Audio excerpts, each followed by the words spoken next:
Hello, hello. Hello. How are you doing, Aaron? I'm doing great, Jamie. Thanks for Thank you having so me much on. for coming here. I'm really looking forward to this. Yeah, absolutely. Me too. So, for everyone watching, just want to introduce myself, Jaime Rogozinski, founder of Wall Street Bets, all things that deals with bets in Wall Street. And we have Aaron. Why don't you tell us a little bit about yourself, Aaron? Yeah, my name is Aaron Speach. I live in Malta. I'm actually from San Diego, though. And I am the CEO of Esports Technologies, NASDAQ traded as EBET or EBET. You live in Malta? I didn't know that. That's awesome. How's Malta? Malta's fantastic. Yeah, I mean, Malta is really like the gaming hub of Europe. All the biggest online gaming providers are in Malta in one way or another, but most are even headquartered here. There's just a huge plethora of talent in Malta, and if you want to do any business in the regulated markets, you got to have a presence in Malta. That's really cool. I ended up moving to Mexico on a whim. So I grew up in the US, pretty much until I was in my mid 30s and came down here for a quick opportunity. And I was like, wow, this is actually pretty cool. And I've now been here for like 7 years and I can't go back. So, Awesome. uh, so in order to get things started, I wanted to ask, do you think that it's unfair that Wall Street has a monopoly on gambling in the US? Yeah, I love that question. Yeah, I mean, basically, if you look at the stock market, especially nowadays with the retail stock market just exploding, and you have the different apps that let you buy and sell a stock on a whim with no trading fees, it basically is gambling, especially for people that aren't experienced and don't understand trends, don't understand markets or economies. So, yeah, I mean, it is kind of wild that the Wall Street does have a monopoly on gambling so far. But what I do think it tells you is the appetite for wagering in the U.S. is huge, and because they can't wager on online poker or sports bets or slots, they have to turn to feed that entertainment itch through the Robinhood type of apps. It certainly is. In fact, I had this idea a few years ago, pre-coronavirus, that then it turned out to kill my dreams, but I'm trying to revive it, which was to have this like obviously esports is a thing, right? And it was very much a thing back in 2019 when I was launching this thing, where you have uh, a new form of consuming information. You have the esports concept, and we have this huge appetite and market for people that are actually using Wall Street like a casino. And so why not merge the two things together? And so I put together this literally like a trading competition. I rented out the biggest esports stadium in the US, and I was going to take 10 or 12 individuals that are like from all different walks of life. The guy from Morgan Stanley, the girl from trading spaces off the street. You have the Jim Cramers, just a little bit of everything, all different types of knowledge to see, and to watch, to actually have them trade live with real money in the stock market in front of a real audience, right? To see who was the one that was going to be able to make the most amount of money. And unfortunately, yes, coronavirus put a hard stop to that. But one of the interesting things that I found about that is I was creating this. I would go to people. Obviously, esports people knew what esports was, but I would go to people like my parents, for example. I said, "Mom, Dad, check out what I'm going to do. I'm going to do this esports thing and the stocks." And they said, "What's an esports thing?" And I go, "Well, it's like you play video games." But I'm gonna, we're gonna do this in a stadium. So you go into the stadium, you have audience, and it's live, whatever. And so the reaction was like, "What you mean, like in John or whatever, like Madden, the NFL game where you're playing inside of a stadium?" I'm like, "No, no, no, no, no. Like physically, you actually have to go and buy a ticket to go, and you walk in, and like people watch other people play. Like, have you encountered that at all, and have you seen that change at all during the past couple of years?" Oh, well, yeah. I mean, I grew up in esports. So, I mean, I started playing StarCraft when I was 11 years old, and I just immediately became addicted to the game. I was very competitive, ranked top 100 at one point on the very early stages before there was any competition or stadiums. And then you saw, South Korea really take the ball and run with it and turn it into a real sport. And StarCraft absolutely exploded there. And I would watch tournaments from the US that were being rebroadcasted of these major events going on in South Korea. And I would tell my friends and parents and family, and everybody couldn't believe it. They're like, why would you watch people play video games? That doesn't make any sense. And that was probably back in 2009. And I'll still, talk to people today, and they ask what I do. And some people have no idea that these events have 100,000 people in attendance and have 1 billion hours viewed on them over the course of a year. And I think that just kind of speaks to how quickly it really rose, because between 2009 and today, there have been 550 million new esports fans, but typically the fan age range is between 15 and 35 years old. So it's really a sport for the new generation. Yeah, it most certainly is. And you guys also, well, why don't you tell us a little bit about Esports Technologies and what it is that you guys are doing? Yeah, so I founded the company 5 years ago with a group out of Las Vegas with the main goal of bringing a wagering platform to the younger demographics, so Gen Z and millennials, because we noticed they were just being absolutely underserved in the market. And that's typical of, wagering, whether it's brick and mortar or it's online. Brick and mortar solves this in a really unique way. They created, nightclubs and pool parties and entertainment properties in order to attract younger customers, so that when they have a good time at the hotel and they gain more disposable income, they'll be loyal customers to that same hotel in the future. Absolutely brilliant idea in the late 90s that they executed.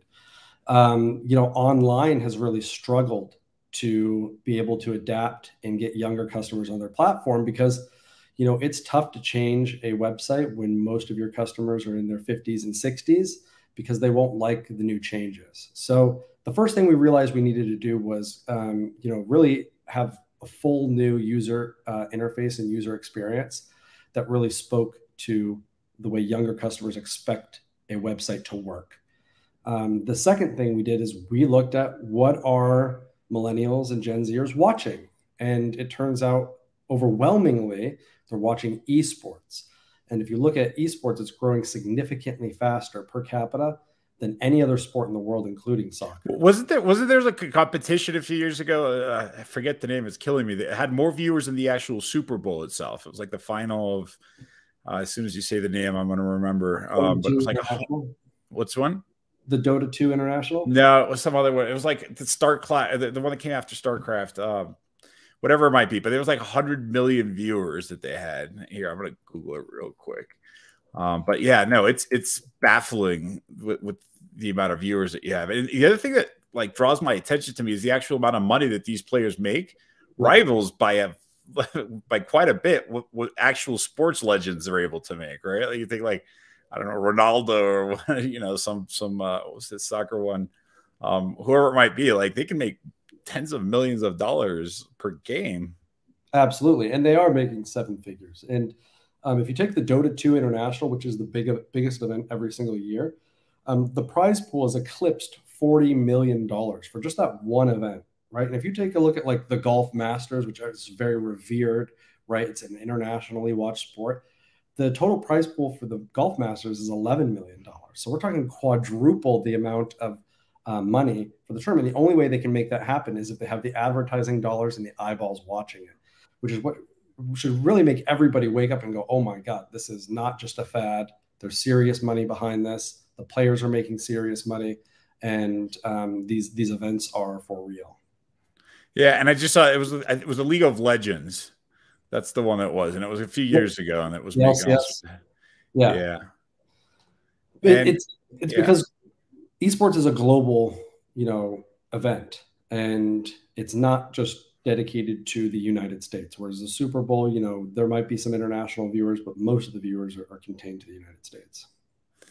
Yeah, and that's one of the advantages, but I'm guessing it's also like a disadvantage when it comes to regulatory hurdles involved, right? So you're talking about, people. So if you walk me through this experience, right? You have the player that plays and is good or funny or entertaining or whatever it might be, and then people just enjoy watching, or very skilled, or all of the above, right? And so then they become popular, they have a following, they have.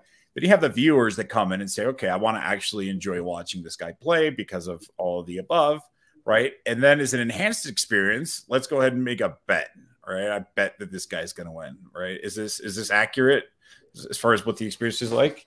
Absolutely. Yeah. The pipeline is the same you would treat it for traditional sports.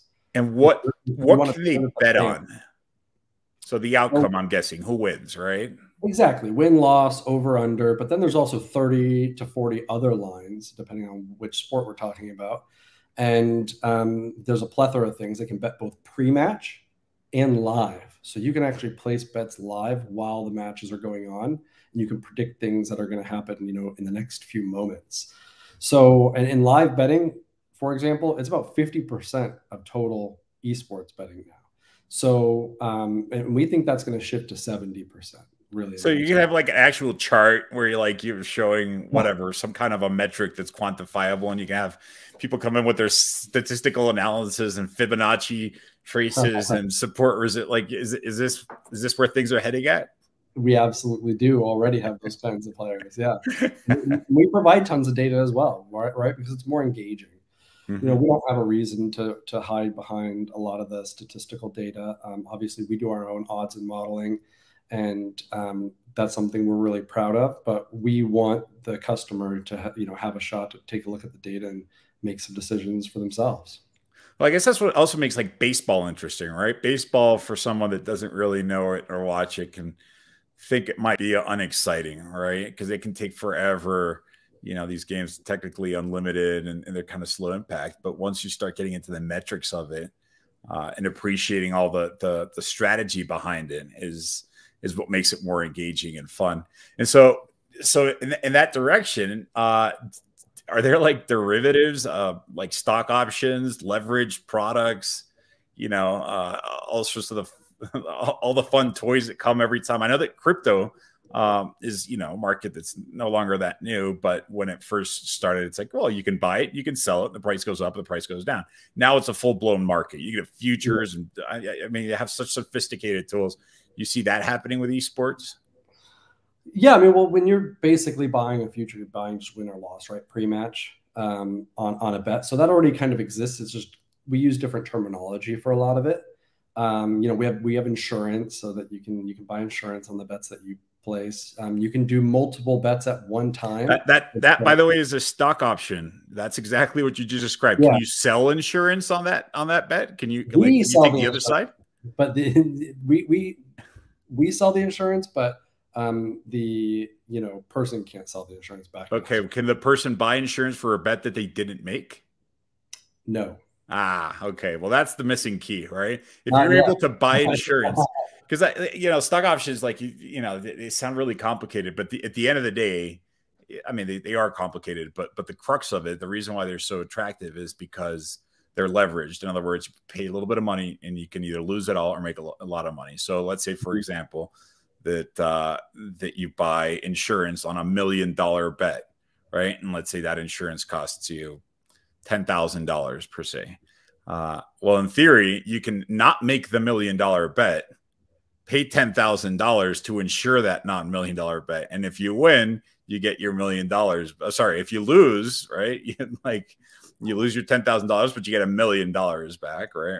Whereas if you win the imaginary bet, then you get to pretty much break even. I like it. I like it. I might have to get my quant team to start modeling something like that. That's really cool. And you mentioned just a second ago about these the wagering odds. I saw that you guys have some patent pending process or feature or product or what. Tell us about this. Yeah. So, when I first launched GoGowie, which was our first sports wagering product overseas, we noticed immediately that the churn was exceptionally high because the odds and modeling were way out of whack with what you would get with traditional sports. So if you take a look at like soccer or the NFL, the average spread is between 3.5% and 4.5%. So that means if all bets are equal on both sides, the house keeps 3.5 to 4.5%, depending on what the spread is. In esports, that spread is between 8 and 11%. And the reason why that is because nobody has confidence in the odds that are out there today. And that's the major issue. A spread is basically confidence in the odds to perform. So, and the reason why this is because you have fantastic companies like Sports Radar and Bet Genius, and they do a great job on traditional sports, but that's where all their money comes from. And that's where it's come from for the last 2 decades. So they can't really take their best and brightest people and just move them over to esports. So they have, ex esports players making their odds for them. What we did after we raised our Series A last October was immediately hire a badass team of quants, mathematicians, ex-Wall Street people, PhDs to work on doing the proper modeling for esports. So when I say esports, I'm talking about the big 3. These are our NFL, MLB, and NBA. It's called Counter-Strike, Dota 2, and League of Legends. Those are what 80% of all the esports bets are taken on. So we decided to focus in on those 3 sports and develop our own odds and model. We're happy to say that product is very close to being launched. It's going to be launched this quarter, and we can't wait to really change the way that esports odds are provided to customers. Because when you have the odds at 8 to 11%, you might be thinking, well, that's great. It means if all the actions on both sides is equal, you guys keep between 8 and 11%. Isn't that awesome? Well, it's not, because esports is an entertainment product, and if you win too much as the house, you're not entertaining anymore, and your customers will leave.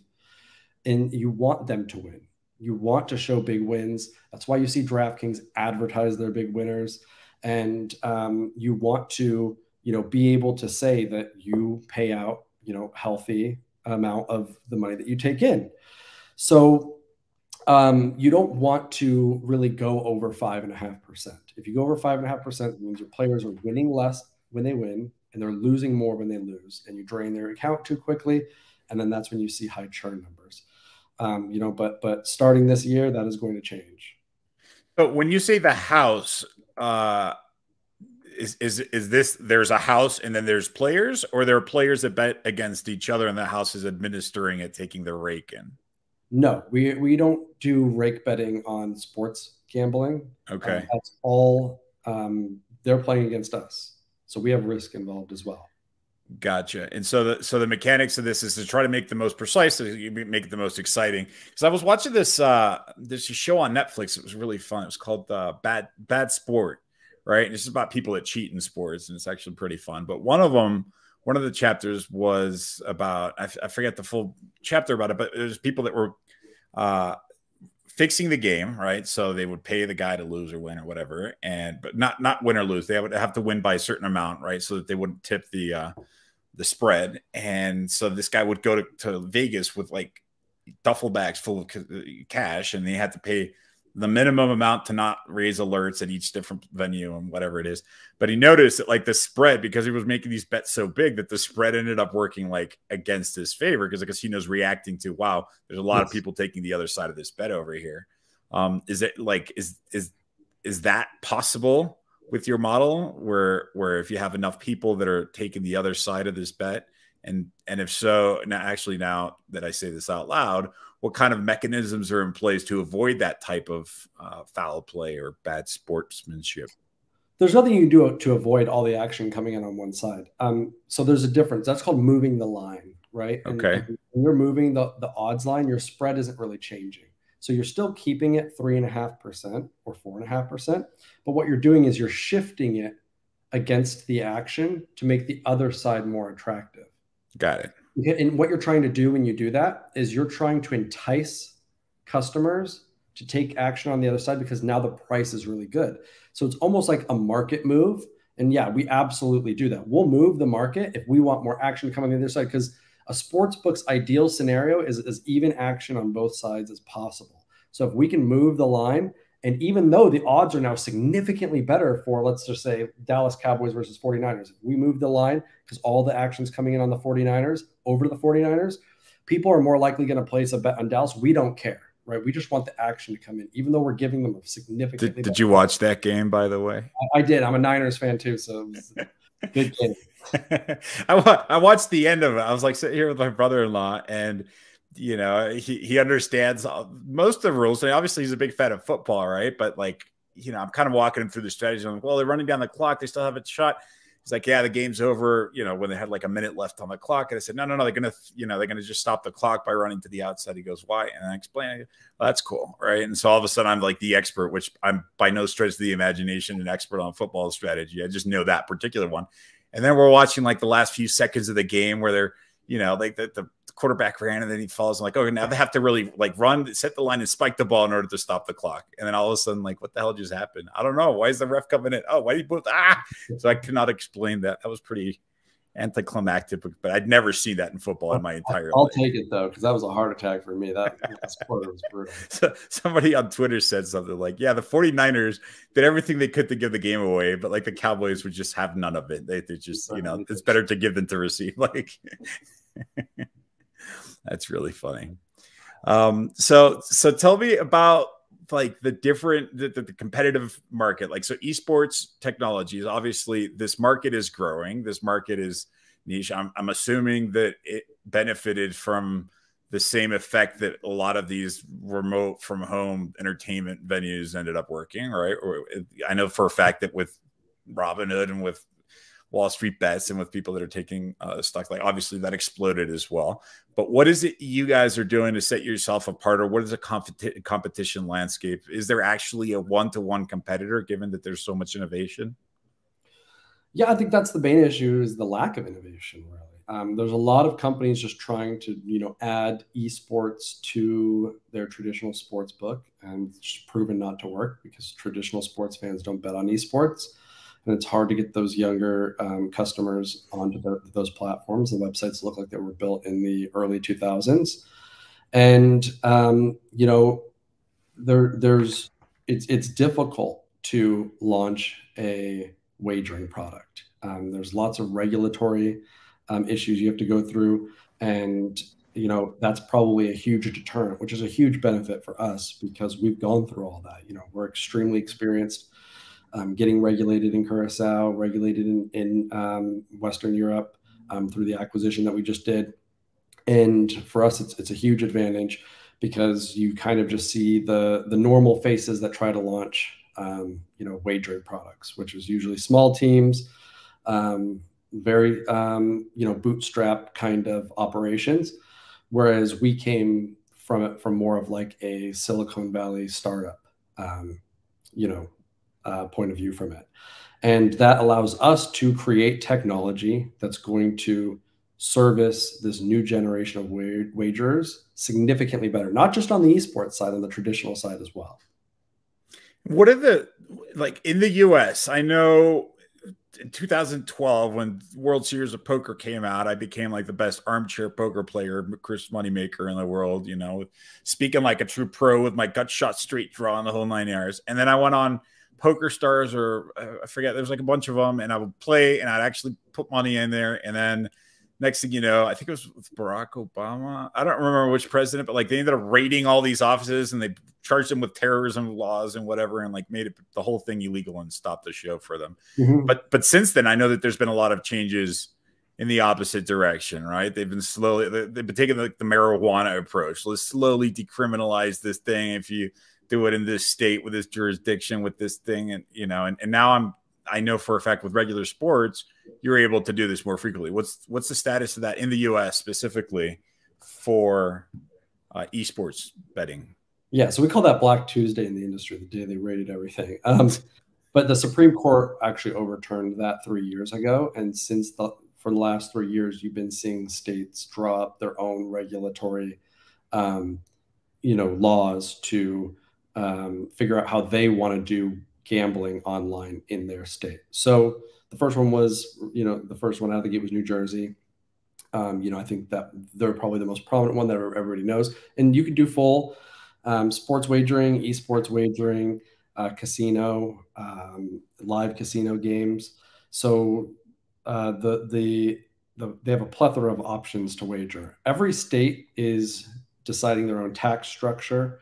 and you're going to have to be regulated state by state. So you can't just get a license in New Jersey and operate in California. You're going to have to wait till California regulates it and then apply for the license, and then do what you need to do to get the license. So we know that members of Congress are really good at trading stocks, right? Like, I'm very awed by what an impressive track record they have. Do you think they would be getting into the sports betting, given that they just have a knack for this type of thing? And if so, do you think they would have to regulate themselves from doing this because they might or might not be very, very profitable with that, or their husbands?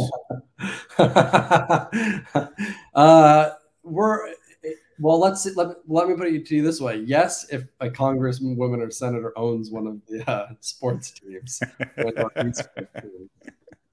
absolutely. That's cool. And so, so that's in the U.S. And then outside of the U.S., what is that regulatory landscape like, and how much of the market is coming from outside versus the inside? And the last one on this one is, do you think that the sizes of those markets are in any way impacted by the regulatory climate in the respective locations? Yeah, so 142 countries are what we consider unregulated, which means a curacao or a Malta license essentially allows you to do business in those 142 countries. And that's basically all of Southeast Asia, Africa, and then, countries sporadically throughout the world. And then most of Western Europe is regulated. So you can consider like Western Europe, like the United States, except each country you have to get a license in. So that it really depends on what business you want to do, who you're going after. If you're going for regulated license, you want to make sure you do a ton of market research first. So that way the people in that country are actually going to be interested in the product that you're serving them, because it's a huge headache. It takes years to get regulated in some of these countries, and it can cost you millions of dollars. But we really prefer regulated markets, and I think that's why you see companies like DraftKings get a high multiple, is because they're going into the United States, even though they might not be doing the revenue some of the overseas competitors are doing. And that's because if you're in a regulated market, there aren't any unregulated competitors. Yeah, you're paying a bit more in taxes, but it's basically like protection. You're paying for protection to keep people that might try to undercut you out, and it allows you to kind of have a pseudo monopoly inside of a country with only a few other players, or a few other competitors. So, regulation, I think overall is good. I think it will make betting safer. I think it'll make it more mainstream because people won't be worried if they get paid out or not.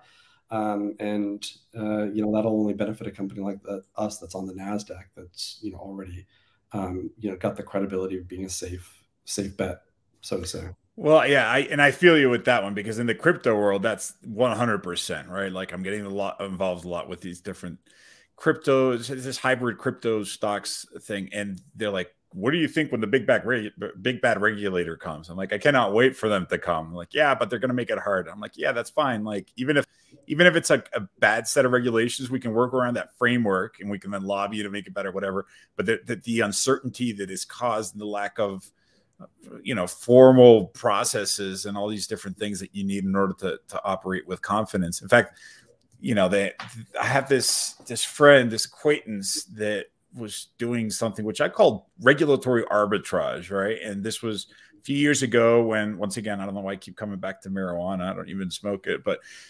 he has this marijuana operation. I don't fully know. And you have certain states, and whatever, there was Colorado and Washington or whatever.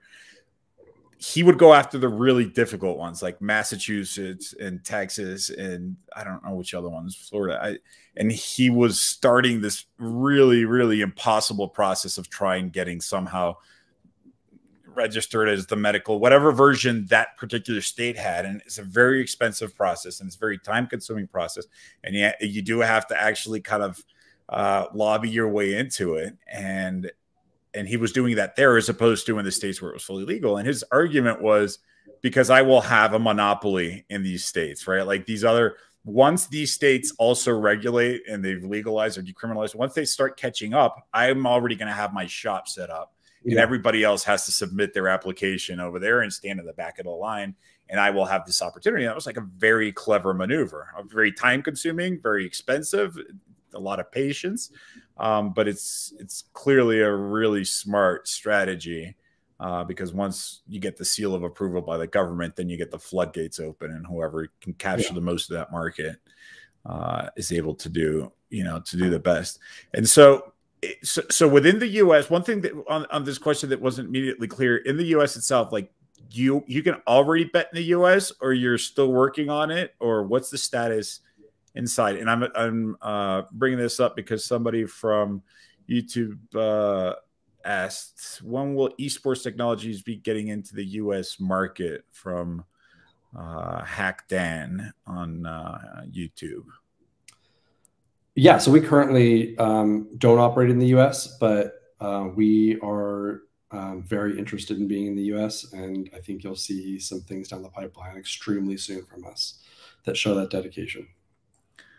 Very cool. And also, along this innovative standpoint, you guys are also working on another patent pending process, which I remember is the browser bets. Can you tell me about that?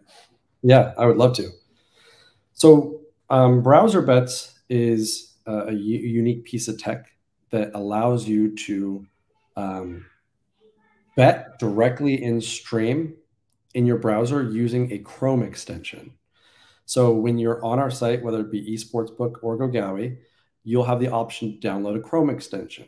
Once you do that, you can go watch any sporting event you want. You can go to NFL Sunday Ticket. You can go to Twitch and watch some esports. And what we do is we read what video is being played, and then we overlay the odds directly onto that video.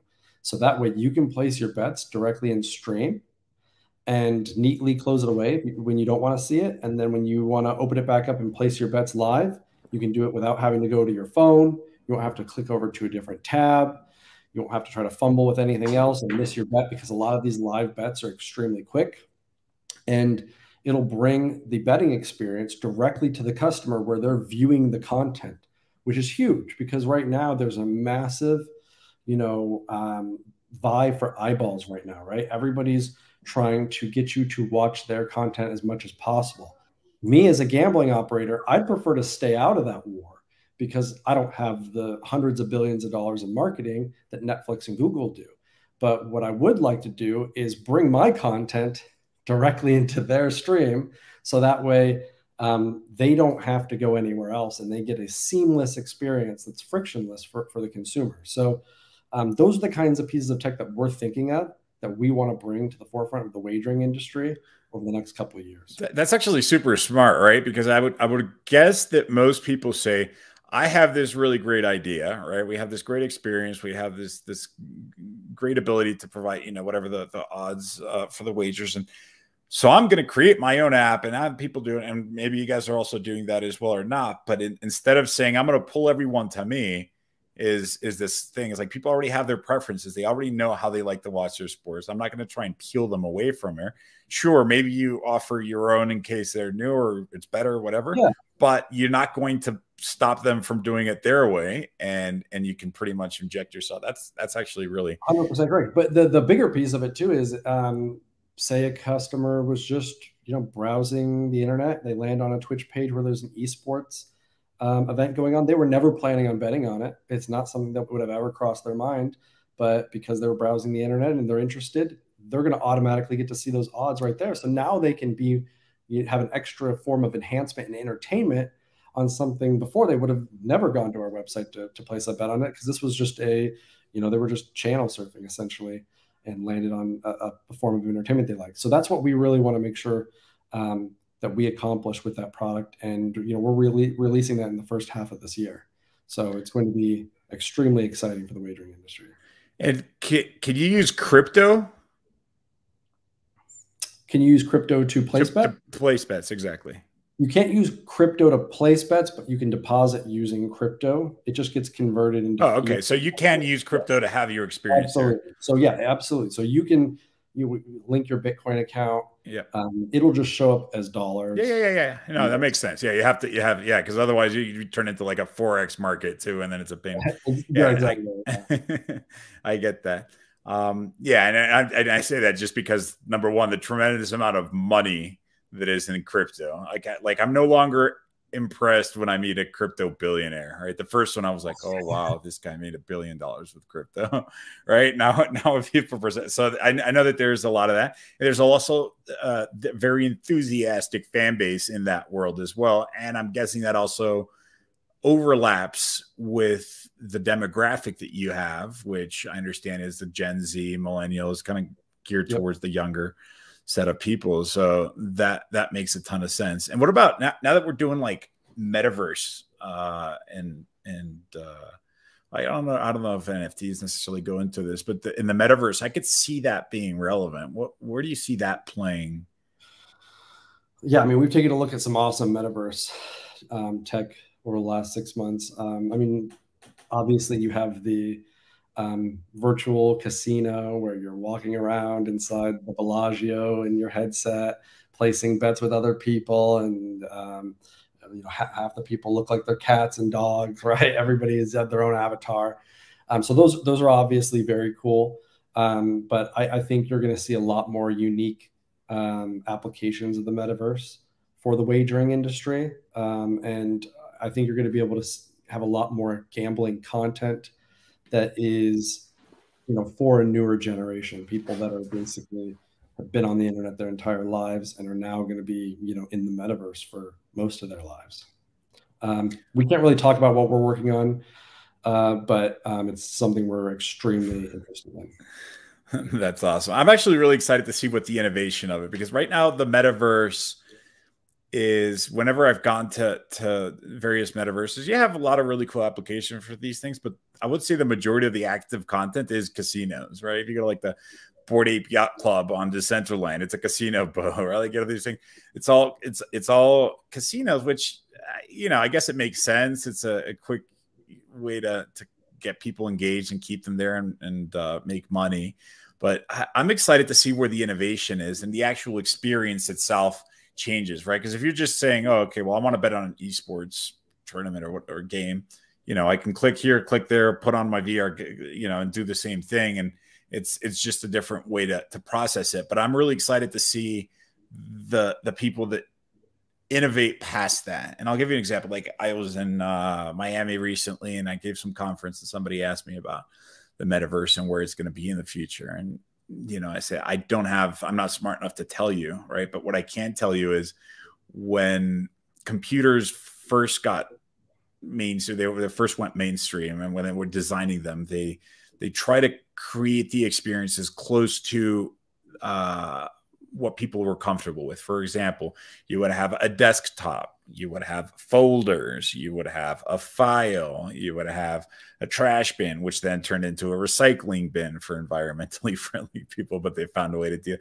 And so this experience of interacting with this computer is like, yeah, this is like a virtual office and virtual desk. And and then a lot of that still exists now, but you take something like your cell phones, which are almost more powerful than a lot of computers, certainly more powerful than the first round of them.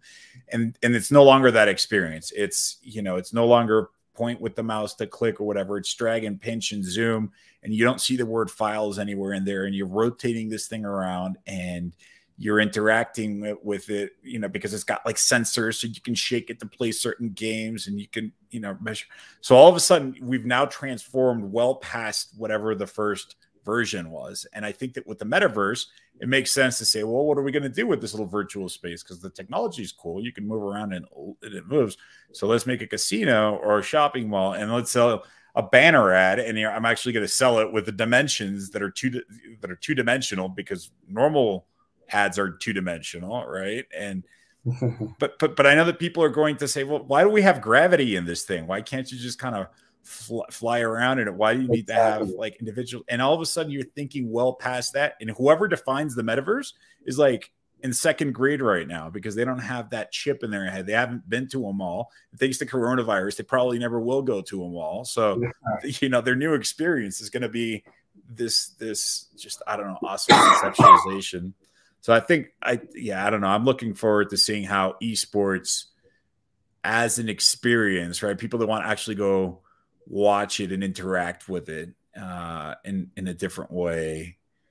I think it's going to be I don't know, incredible. And I guess I'm inspired a little bit because you have this NFT craze is taking place, and there's a lot of really cool things about it. And there's also this gold rush tulip mania component to it as well. But it's the market will mature, and I'm enjoying the experiments of people where the NFT starts being, this is artwork and you can use the blockchain to be able to verify the original owner, blah, blah, blah. It's bullshit, right? Like, it's not artwork, it's a rock, right? And it's not Picasso, and I really don't care who the owner was. But people still paid the millions of dollars. So there's something more to it than just a gold rush. And companies, Adidas, they're all trying to get into this. And I saw that it was Australian Open created this NFT where you buy the tennis ball. And I don't fully understand it. I just, read a quick tweet thing. You can buy the NFT and then it maps out to a coordinate on the actual tennis field. And as these players play and the ball lands, they have the cameras that are sophisticated, and you can, for the replays, they know where the tennis ball lands. If it lands on your thing, you get like points or whatever. And then if it lands on your point for the winning score of the game or whatever, you physically get the ball. They'll send you the ball. You verify your ownership. And I'm like, wow, how cool is that? Interactive. Now you want to watch a game. Now you're hoping the ball lands in that spot. Right. And so I'm guessing that with esports, it's like even more possible because the entire experience is already on the digital realm. It's already all computerized. So I don't know.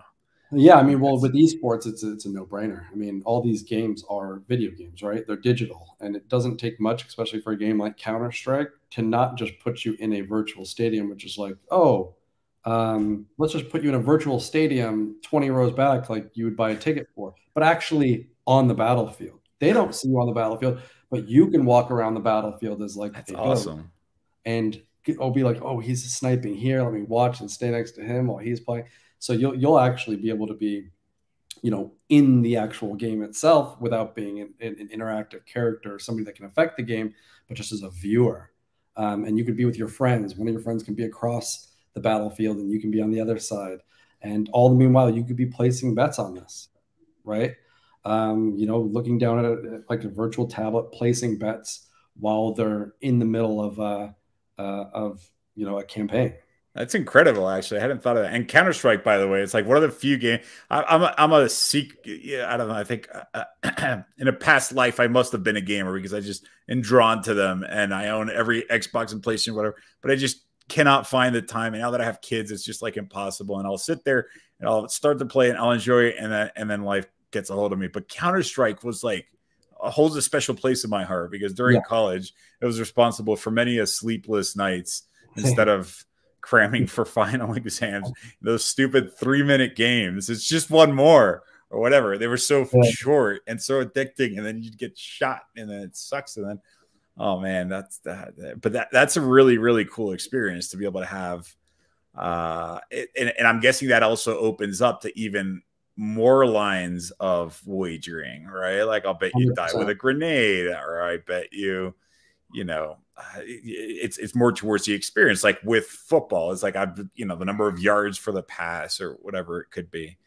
Yeah, or imagine being able to put a bounty. Like if you have the rights to put a bounty on a certain player, and in Counter-Strike, obviously there's an economy and a way you make money. If you put an extra $100 on this player, that could be an upgrade in your gun in the next round.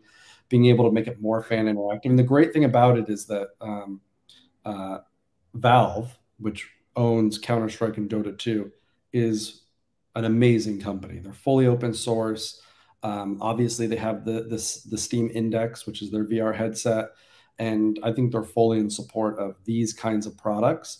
And they're letting the community go out there and build this stuff preemptively while their own badass development team builds it in-house. And I think you're going to see some awesome metaverse products come out of all the Steam games, but definitely Counter-Strike and Dota 2 on the esports fronts.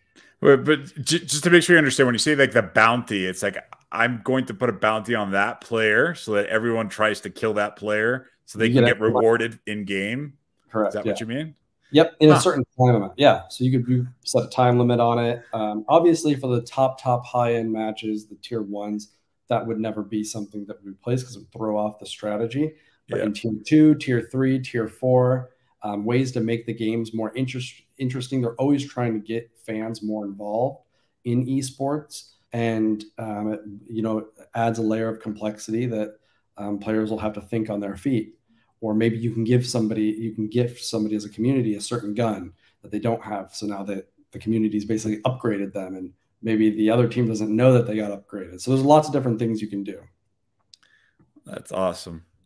Let me just shift a little bit here. I also noticed before this morning started, you guys actually released some. Well, actually, before you even say that, you're a publicly traded company, right? You guys list on the NASDAQ, and you've been there listed for how long? Since April 16th. Since April 16th. Awesome. And then this morning you released some what I consider to be aggressive guidance, but you're calling it more moderate. Yes. Tell me about that. Yeah, we're very confident in the guidance we gave. And just for some context, we didn't kind of go over the transaction, but we just purchased a B2C business from Aspire Global. Aspire Global is a NASDAQ Swedish company. They had a B2B and a B2C business, and we just acquired 1.2 million players, 60,000 monthly active users. We closed the transaction December 1st.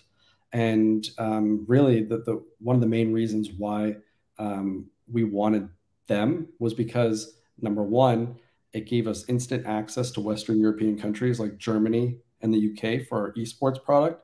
But 70% of those customers are between 18 and 40 years old, which is exactly the demographic we want to target, because it'll allow us to cross-sell those same customers that are playing casino games into esports, which we feel very confident that we can do over the next 12 months. So we feel very good about the guidance that we laid out. This is a transformational acquisition for us, and we're really excited about 2022. And are you guys profitable? And this is coming from a question here. This is from Andy on YouTube. Andy Pluckadal. Well, I'm not even going to try because mine's Rogozinski and it's hard enough. No worries. Yeah, so the assets that we purchased, we're running about 12 to 14% EBITDA.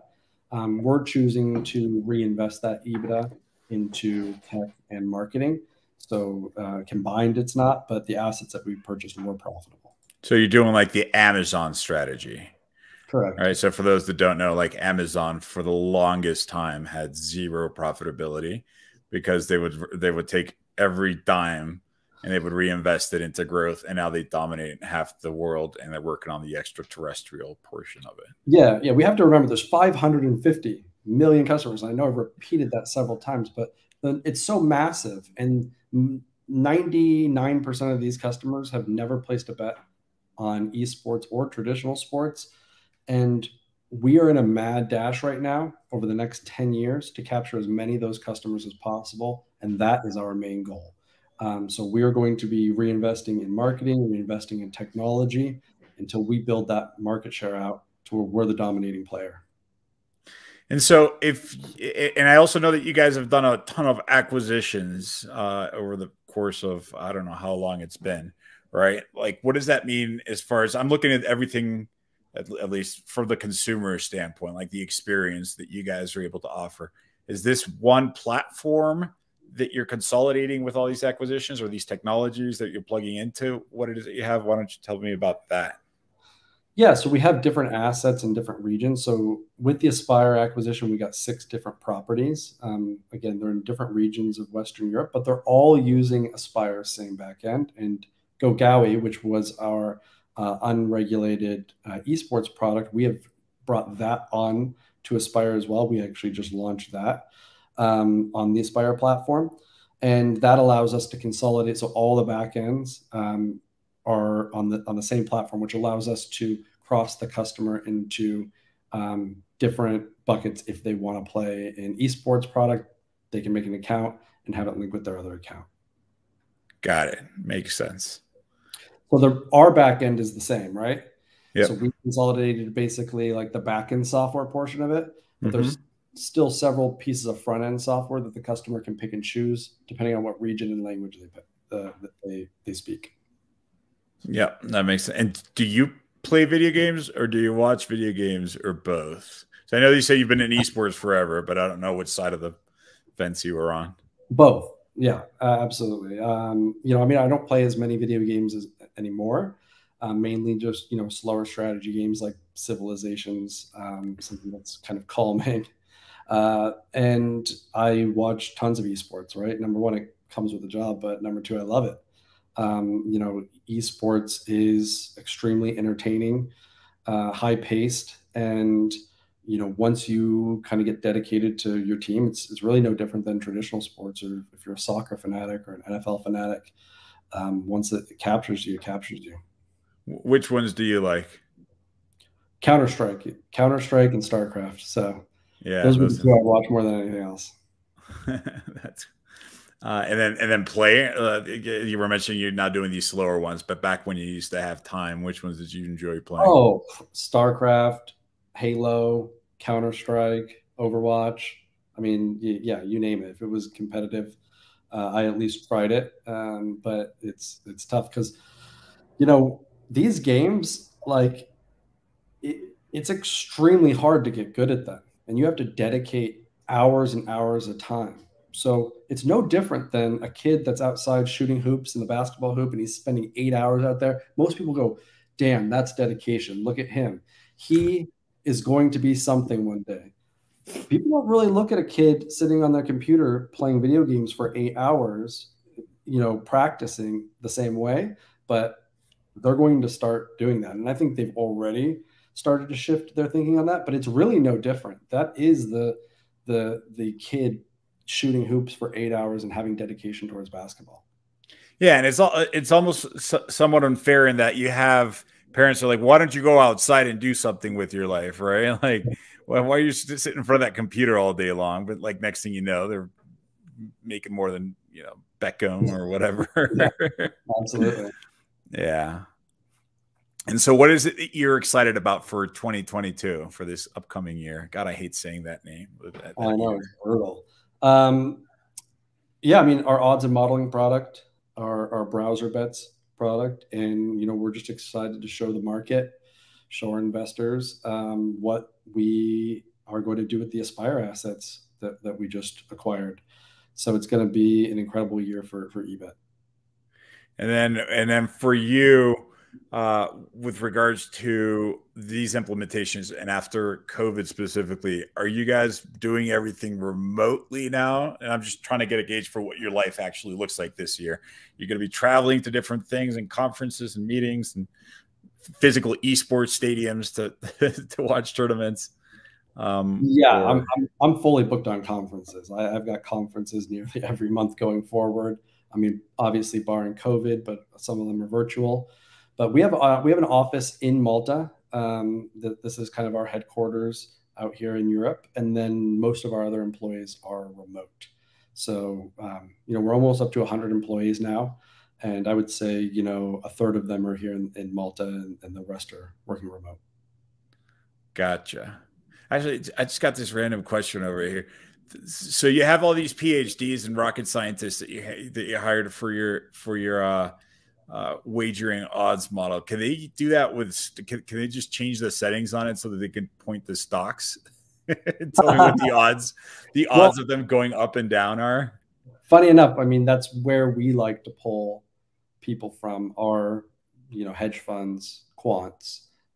So there's actually a lot of cross pollination when it comes to doing gambling modeling and doing financial modeling. That's you know we have a lot of battling and recruiting. It costs me a lot of money, frankly, because of the offers that they get on the financial side. Get a guy from the Rent Tech, from the Yeah. Medallion Fund. This is Jim Simmons. Yeah, no, and I can see a lot of these things, being quantifiably. At the end of the day, a lot of these things just turn out to be math, and they have these kind of models that end up working out. But also, but there might be inherent differences in the way that the data gets produced. In other words, in the stock market, you have supply and demand, and then you get a price. Like those are pretty much your major forces. Mhm. In esports, you have players, right, and you have outcomes of games. If you're just looking at the most basic data that you're going to start plugging into this thing, right? And then you can build confidence on this data based off of how much frequency you have on these particular things. And then you have volume considerations as far as like, how well it goes towards validating the number. Just like in the stocks, like you can't really trust the price if it only traded twice today, but you can trust the price if it traded 10 bazillions of times, right?